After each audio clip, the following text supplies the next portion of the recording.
और वो सिद्धांत सबसे पहला स्वतंत्रता का है। अणु अणु किसी ने बनाया नहीं तो उसका क्रियाकलाप भी किसी के अधीन नहीं हो सकता। ये जैन धर्म का सीधा साधा चिंतन है। उसकी सत्ता को किसी ने पैदा नहीं किया, उसका कोई कार्य किसी के अधीन नहीं होना चाहिए, ऐसा कहता है जैन। तुम मानते हो वो बात हमको मंजूर, क्योंकि जो स्वयं किसी का बनाया हुआ नहीं, सत्ता में नहीं क्या, जिसे किसी ने बनाया नहीं, जो सदा से है, सामान्य नहीं है बात। सत किसको कहते हैं? सत कोई गंभीर चीज होती है, किसी ने नहीं बनाया। ऐसी एक अनादि अनंत वस्तु, उसका नाम सत है। जो सत है उसका कौन सा हिस्सा किसी के अधीन हो? कौन सा हो? हम अगर अपने घर के स्वामी हैं तो चाबी किसके पास हो? चाबी दूसरे के पास, पड़ोसी के पास। ऐसा हो तो क्या माने जा सकते हैं? ऐसा क्यों हो? वस्तु का स्वामित्व अगर हमें है तो उसके हर क्रियाकलाप का अधिकार भी हमको होना चाहिए। तो क्योंकि वस्तुएं सारी की सारी अनादि अनंत सत हैं, इसलिए उनका एक भी कार्य किसी दूसरे के अधीन नहीं हो सकता, भले ही साथ साथ हों। साथ साथ तो होते ही, क्योंकि हर चीज बदलती है प्रति समय, तो बदलते हैं सब साथ साथ। तो एक बदलता है, मुख्य बात तो आत्मा की है। आत्मा इच्छा करता है और उसमें दूसरे पदार्थ में कोई काम होता है, ये साथ साथ होना हुआ। साथ साथ होना तो हुआ, पर दोनों ने मिलकर नहीं किया, न्यारा न्यारा किया प्रत्येक ने। 1000 आदमी साथ साथ जीम रहे हो तो एक दूसरे से जीम रहा है? ये सब न्यारे न्यारे, अपना अपना, सबका अपना अपना रसास्वादन है। अलग अलग स्वाद आ रहा है नहीं कि सब साथ साथ एक ही स्वाद ले रहे हैं 1000 मिलके, और एक साथ हो रहा था। भीतर आत्मा के उत्पन्न होने वाला संबंध भाव है, संबंध न होने पर भी संबंध भाव का उत्पन्न होना, उसका नाम अध्यवसान है। जब ये संबंध भाव अनुभव करता है तब फिर इसको किसी में कुछ भी करने धरने का आग्रह निश्चित रूप में पैदा होता है, क्योंकि जो इसके अधीन है तो फिर उसको रखना, उसको हटाना, उसका ग्रहण करना, उसको छोड़ना, ये बात स्वाभाविक ही पैदा होती है। क्योंकि आत्मा आचरण वाला पदार्थ, चारित्र वाला पदार्थ, उसको चारित्र में आराम मिलता है, केवल श्रद्धा ज्ञान में नहीं मिल जाता। श्रद्धा ज्ञान में तो सच में निश्चय होता है चारित्र के स्थान का। क्या होता है?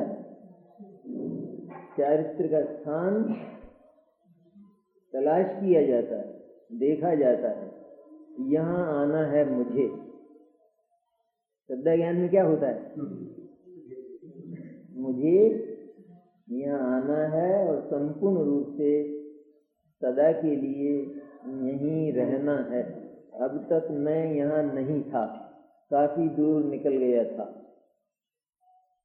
ये श्रद्धा ज्ञान में जब निश्चय होता है चारित्र के स्थान का, तो फिर वहीं से चारित्र का प्रारंभ भी, आचरण का प्रारंभ भी होता है, और उसी में आत्मा शांति का अनुभव करता है। जगत के पदार्थों में भी ऐसा ही है। जैसे किसी भी इंद्रिय के विषय में हम सुख मानते हैं और सुख जानते हैं, ये तो श्रद्धा और ज्ञान की बात हुई। लेकिन क्या इतने से ही संतुष्ट हो जाते हैं? अगर वो विषय न मिले तो चलेगा? शुद्ध ज्ञान करके रह जाए, हाँ ये सुखद है मेरे लिए, और न मिले तो आराम मिलेगा? नहीं मिलता है।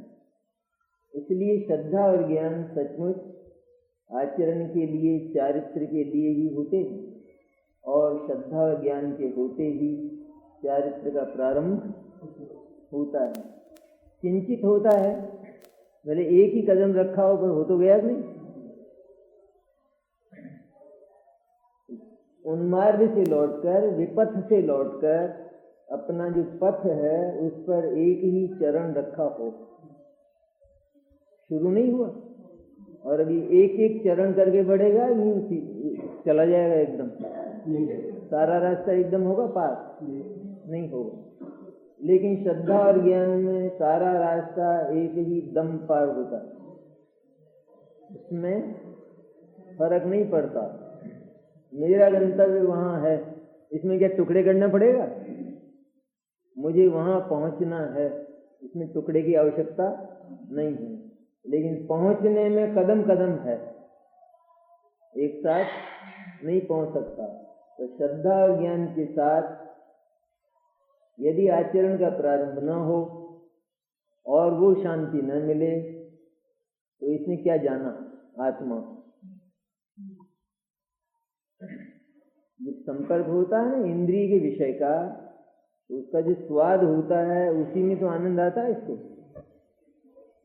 आत्मा श्रद्धा और ज्ञान में निश्चित किया गया और उसमें एक क्षण के लिए भी अगर लीनता नहीं हुई तो फिर शांति नहीं आई, आनंद नहीं आया, तो आत्मा कैसा है ये कहाँ पता चला? तो सम्यक दर्शन ज्ञान से फायदा क्या हुआ, लाभ क्या हुआ? इसमें और पूर्व दशा जो अज्ञान की थी उसमें क्या अंतर रहा? कोई अंतर रहा? जब तक भोजन का पहला ग्रास हम ना लें तब तक यही उपादेय है, इसी से मेरा पेट भरने वाला है, आकुलता मिटने वाली है, इससे कुछ हुआ? तो कोरा नहीं रहा, श्रद्धा और ज्ञान कोरा नहीं रहा। जब तक भोजन का एक ग्रास नहीं लिया, सारा का सारा खा जाओगे एक साथ, एक ही ग्रास करके जाएगा, सब एक साथ आ जाएगा, एक ही ग्रास करके आने वाला है। लेकिन पहला ग्रास जब लिया तब श्रद्धा और ज्ञान साकार हुए। हाँ, जैसा जाना था, जैसा माना था वैसा ही है, सब साकार होते हैं।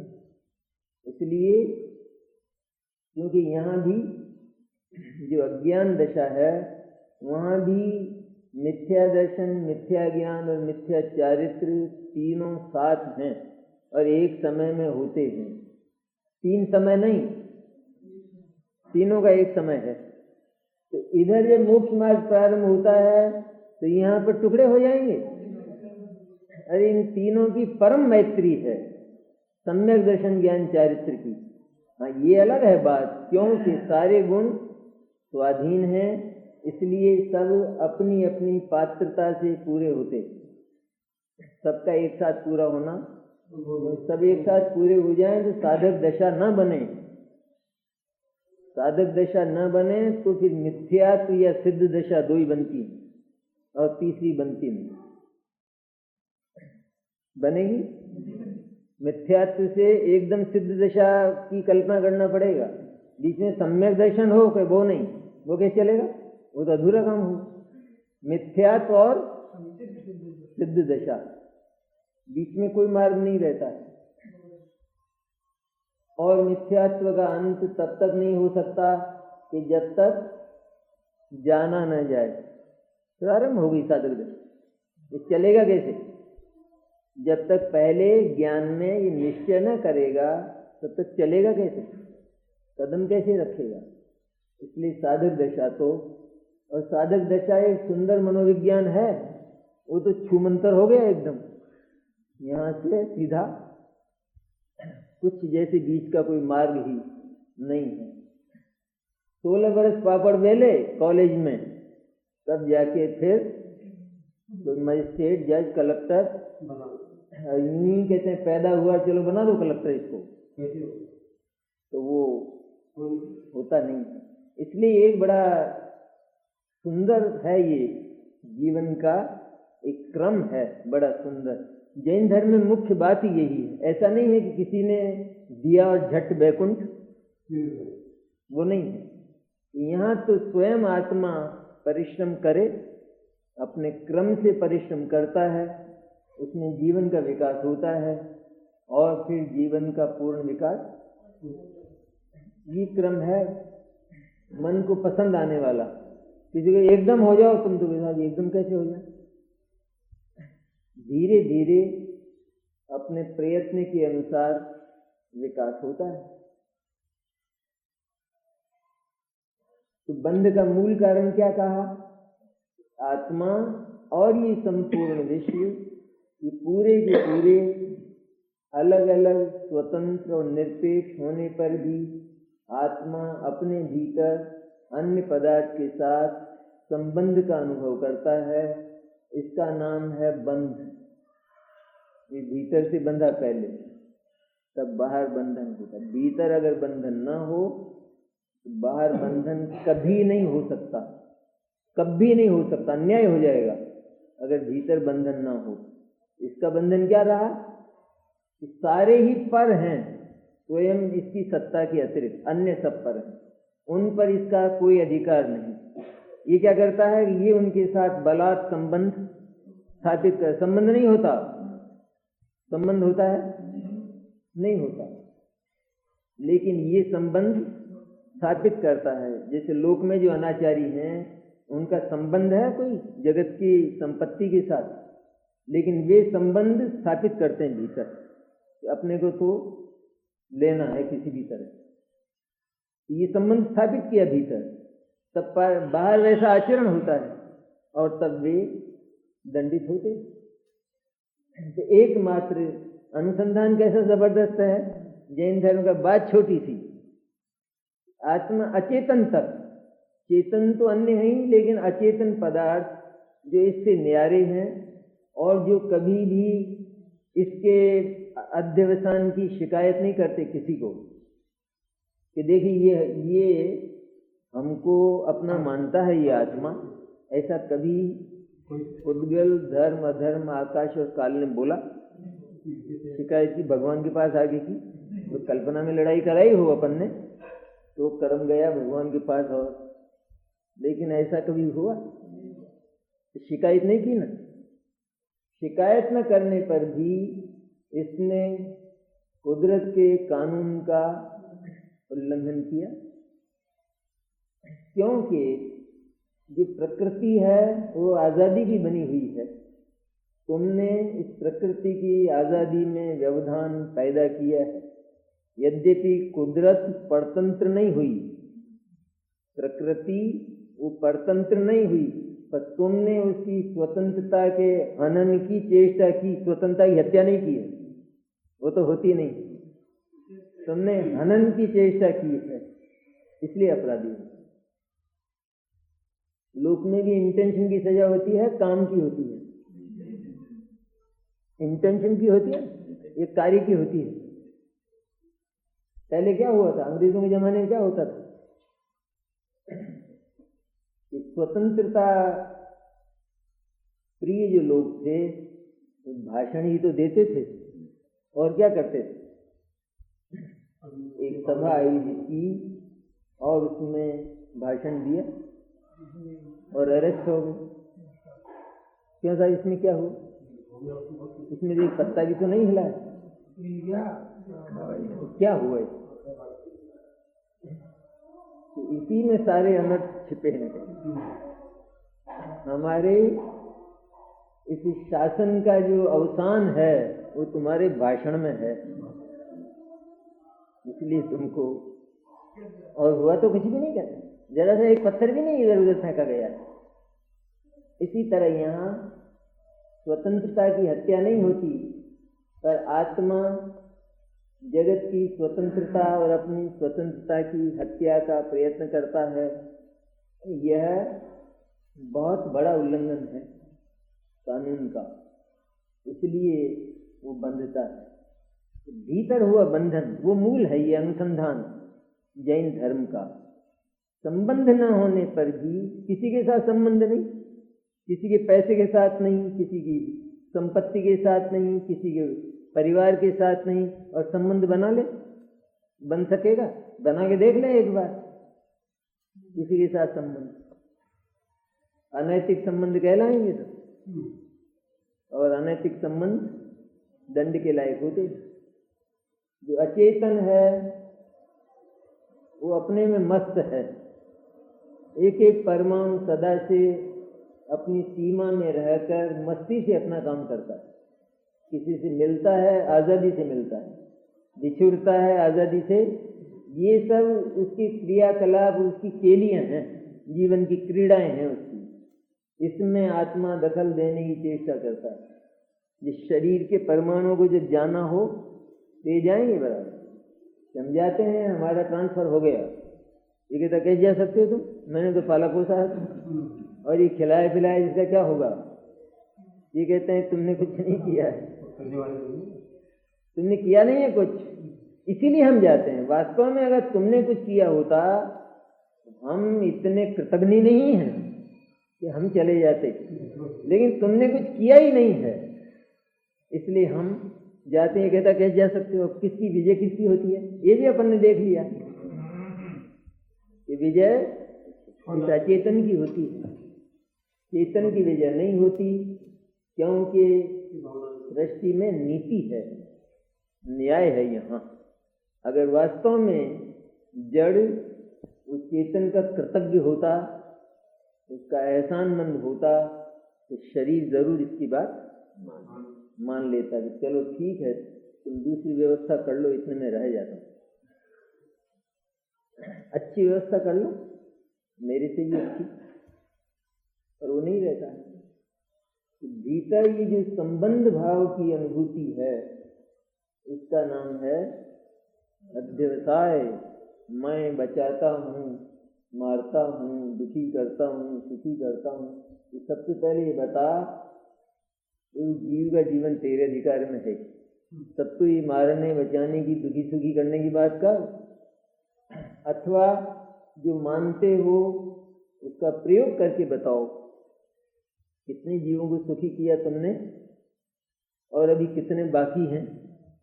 और फिर ऐसा क्यों नहीं करते हो कि एक ही साथ सबको कर दो सुखी। और तुम्हारा क्या हाल है स्वयं का, खुद का क्या हाल है। जो सुख की परिभाषा नहीं जानता वो किसी को सुखी कर सकता है। तो विदेश में जाते हैं ना जैसे लोग ज्ञान प्रचार के लिए, जाते हैं नहीं, साधु तक जाते हैं, चारित्र को तो यहाँ धर जाते हैं हिंदुस्तान में, और फिर वहां धर्म को तो हिंदुस्तान में धर जाते हैं, धर्म प्रचार के लिए विदेश जाते हैं। बोलो कैसा बढ़िया प्रचार होता होगा। ये सब होता है।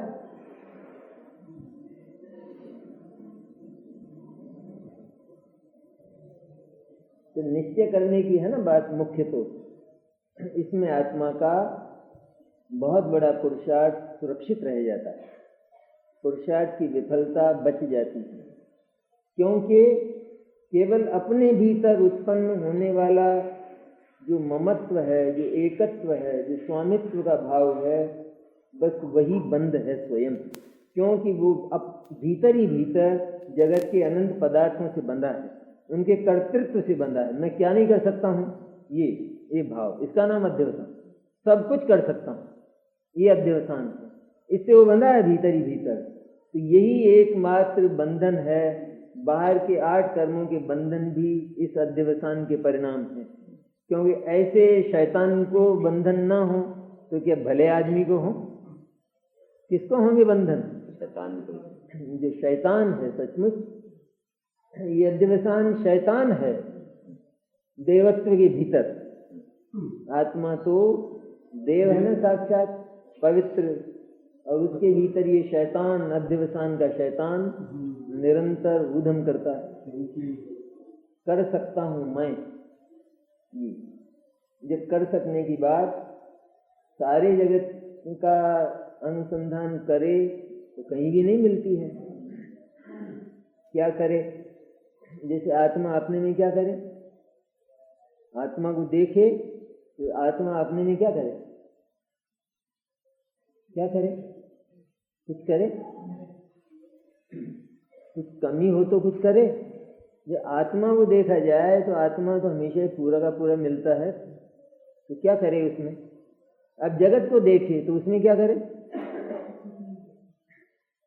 जगत का हर पदार्थ अपने द्रव्य गुण पर्याय में प्रति समय है, उसके द्रव्य और गुण की बात तो बहुत दूर, पर उसकी पर्याय में आत्मा के लिए जरा भी गुंजाइश नहीं, थोड़ी सी भी, क्यों वो पूरा वो जो पर्याय है उसमें उसका द्रव्य भरा है, पूरा पर्याय वो द्रव्य में फैली है और द्रव्य पर्याय में फैला है। अब ये कहाँ धसेगा उसमें? जगह खाली है कोई? किसी पदार्थ में कोई जगह खाली नहीं, इसलिए कहीं भी कोई गुंजाइश नहीं है, थोड़ी भी। इसका अर्थ यह हुआ कि आत्मा के लिए संपूर्ण ही विश्व में कुछ भी करने की गुंजाइश नहीं है। तो साहब ये करते तो हैं, सम्यक दर्शन नहीं करते, सम्यक दर्शन नहीं किया जाता, सम्यक ज्ञान नहीं किया जाता, सम्यक चारित्र नहीं किया जाता। सम्यक दर्शन ज्ञान चारित्र इसमें कुछ किया जाता है, क्या करते हैं सब बोलो, क्या किया जाता है इसमें? सम्यक दर्शन में मैं शुद्ध चैतन्य हूँ ये माना जाता है, कुछ किया जाता है आत्मा में, आत्मा में किया जाता है कुछ।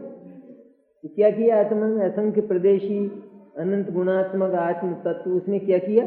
सम्यक दर्शन ने कुछ किया, मिथ्यात्व को निकाला, तो क्या किया फिर? क्या किया? मैं शुद्ध चैतन्य हूँ ये माना या किया कुछ? बस ये माना। तो कैसे माना? कि आत्मा जैसा था वैसा आत्मा को देखकर ऐसा माना, पर आत्मा में कुछ जोड़ा नहीं, आत्मा में से कुछ घटाया नहीं, लेकिन जैसा था वैसा माना। आत्मा सदा से अशुद्ध था। जैसे एक रुपया हो ना हाथ में, तो कुछ किया हमने उस रुपये में, ये रुपया पूरा है बस ये जाना है, ये विश्वास किया, हमने बनाया भी है उसको, जाना है। इस तरह पूर्ण है ना आत्मा, तो पूरा ही है हमेशा। ये कुछ घट गया, मिथ्या दर्शन में घट गया आत्मा, घटा गया। मिथ्या दर्शन स्वयं उल्टी मान्यता है, आत्मा के स्वरूप के विपरीत मान्यता है। आत्मा का स्वरूप तो रहना चाहिए पूरा का पूरा, तब हम उसको विपरीत मान्यता कहेंगे। अगर आत्मा का स्वरूप ही मिट जाए तो विपरीत मान्यता कैसे रही हो? हम उसको पैरेलल समानांतर कैसे रखेंगे, तुलना कैसे करेंगे? जैसे किसी ने कहा ये झूठ है, तो सत्य तो बताओ फिर। सत्य नहीं है तो ये झूठ कैसे? तो सत्य क्या है? सत्य वो घटना है जो घटी है, उससे इसको मिलाओ और फिर निश्चय करो ये झूठ है या नहीं। क्योंकि ये बात उस घटना से नहीं मिलती है इसलिए झूठ है। मिथ्या दर्शन आत्मा से नहीं मिलता है इसलिए झूठ है, और आत्मा का स्वरूप ही पलट जाए तो मिथ्या दर्शन रहेगा? कैसे रहेगा? इसलिए मिथ्या दर्शन के लिए भी आत्मा का शुद्ध होना जरूरी है। नहीं जरूरी? बहुत आवश्यक है। आत्मा का स्वरूप तो ज्यों का त्यों रहे और फिर आत्मा उसको न माने, तब मिथ्या दर्शन होगा। नहीं, जिन्होंने माता आत्मा तो अनादि से शुद्ध है, वो अनादि से शुद्ध है, आत्मा जिन्होंने में आता है। अशुद्धता को शुद्धता के बिना कैसे जानेंगे? प्रश्न ये है ना, नहीं है तो अनादि से अशुद्ध है, ये बात भी उतनी ही सत्य है कि जितनी अनादि से शुद्ध है, और अनादि से शुद्ध है ये बात भी उतनी ही सत्य है कि जितनी अनादि से अशुद्ध है। आदत खराब है, वस्तु खराब नहीं। आत्म वस्तु और आदत दो बात है ना, एक तो पर्याय और दूसरा द्रव्य। द्रव्य वस्तु और पर्याय उसकी आदत। आदत कैसी है आत्मा की? कि जानने मानने और आचरण की आदत है आत्मा की, क्योंकि ये आत्मा का गुण है, अन्य में नहीं होता। ये श्रद्धा ज्ञान चारित्र अचेतन पदार्थों में नहीं होता, इसलिए अचेतन पदार्थों से आत्मा का भेद किया जाता है। तो ये आदत है आत्मा की, तो वो तो कुछ न कुछ तो मानेगा जानेगा जरूर। जब वो आत्मा को आत्मा नहीं जानता मानता तो वो अन्य को आत्मा जानता मानता है। ये आदत खराब है। लोक में भी जैसे बहुत से लोग होते हैं, उनके पास बहुत हो तो भी मन दूसरे की तरफ चले, दूसरे ही दूसरे को, क्या है अपने पास, क्या है तो देखो, इनको देखो। इस तरह अन्य ही अन्य की ओर उनकी तबीयत मचलती है, भले अपने पास बहुत हो। यही स्थिति ठीक रही है आत्मा की। आत्मा के पास, हर आत्मा के पास बहुत है, अनंत शक्ति संपत्ति है, तो भी वो उसकी तो बात नहीं करता। देखो इसको, देखो इसको, देखो 5 इंद्रियों के विषयों को देखो, तो उसको उसमें लगता है अधिक, जब सचमुच उनमें इसका कुछ भी नहीं, थोड़ा भी नहीं। तो ये आदत की खराबी है। आदत की खराबी हमेशा ही वस्तु को देखकर ठीक की जाती है। जिस किसी का कि मुंह में फर्क पड़ गया, पैरालिसिस हुआ, फर्क पड़ गया नहीं, तो यहाँ जो मुंह की सहज आकृति है वो है या नहीं, इस समय जिस समय टेढ़ा हो गया, उस समय वो जो स्वाभाविक मुंह था ना, पैदा हुआ वो है या नहीं? कहाँ सर? नहीं, नहीं तो आएगा कहाँ से फिर? कहाँ से आएगा? नहीं है, नहीं है, वो पैदा हुआ जो नहीं है। पैदा हुआ वो उतना का उतना है कि नहीं है ना। वर्तमान में इसमें पर्याय में थोड़ा सा अंतर है। पर्याय ठीक हुई, मुंह तो वो का वो नहीं है, तो आएगा कहाँ से? प्रश्न ये है ना, है नहीं। जिस समय बुखार है उस समय नॉर्मल स्वभाव है कि नहीं, औसत। अगर वो नष्ट हो जाए तो कैसे उतारोगे, जरा बताना, कैसे उतारेंगे? 98.5 98.5 कैसे लाओगे? किस नियम के आधार पर लाओगे 98.5? 98.5 क्या होता है? वो भी तो एक तापक्रम है नहीं, तापमान है, वो भी तो 98.5 कैसे लाओगे? 98.5 होता है तो यूँ बोलो ना फिर। शरीर का जो औसत स्वभाव है वो 98.5 में है, तो वो है या नहीं? वर्तमान में शक्ति है कि नहीं उसकी?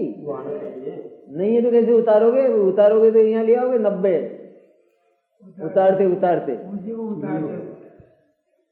तो उतर ही जाएगा वो पूरा। उसका नाश नहीं होता है। वस्तु का जो स्वभाव है उसका नाश हो जाए तो वस्तु का नाश हो जाएगा। दीपक में से प्रकाश निकल गया, फिर भी दीपक बच गया, ऐसा हमने देखा नहीं आज तक। इस तरह वस्तु की शक्तियों का अभाव कभी नहीं होता है, वे सदा बनी रहती हैं, उनको वस्तु का स्वभाव कहते हैं। और उस वस्तु के स्वभाव को, आत्मा के उस शुद्ध निर्मल स्वरूप को देखकर आत्मा अपनी प्रवृत्तियों को ठीक करता है। उसका नाम सम्यक दर्शन ज्ञान चारित्र है।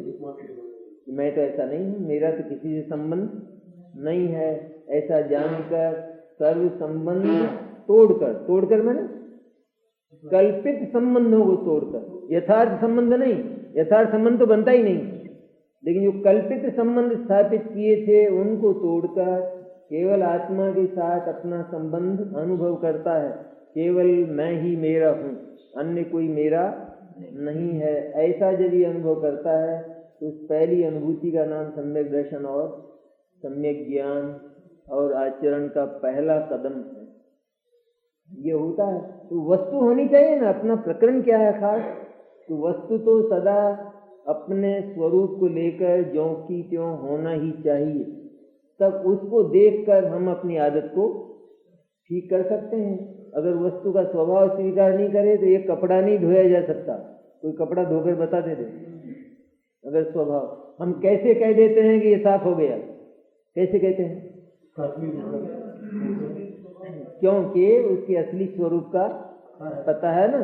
तब एक क्षण ऐसा आता है कि हम उस परिश्रम को विराम दे दें, बस हो गया। कैसे हो गया? लेकिन बोलो ना, क्या पैमाना है तुम्हारे पास कि साफ हो गया? तो हो गया बिल्कुल।